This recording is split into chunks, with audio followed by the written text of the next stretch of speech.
बिस्मिल्लाहिर्रहमानिर्रहीम। अस्सलाम वालेकुम रहमतुल्लाहि व बरकातुहू। आज हम बात करेंगे वज़ू के मुस्तहब्बात पर। तो वज़ू में कितने मुस्तहब्बात हैं और वो कौन कौन से हैं? वज़ू में कितने मुस्तहब्बात हैं? 5।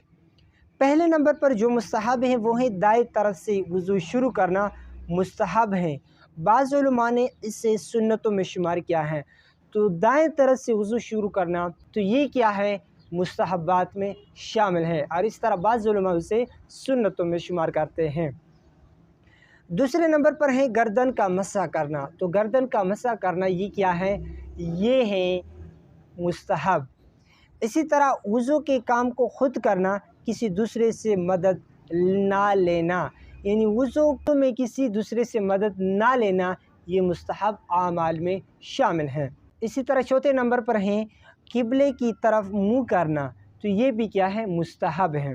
इसी तरह पाँचवें नंबर पर हैं पाक और ऊंची जगह पर बैठकर वज़ू करना। तो पाक और ऊंची जगह पर बैठकर वज़ू करना ये भी क्या है? मुस्तहब है। तो आज हमने बात की कि वज़ू में कितने मुस्तहब हैं? 5 मुस्तहबात हैं और वो कौन कौन से हैं उस पर हमने बात की। तो ये थी हमारे आज की वीडियो।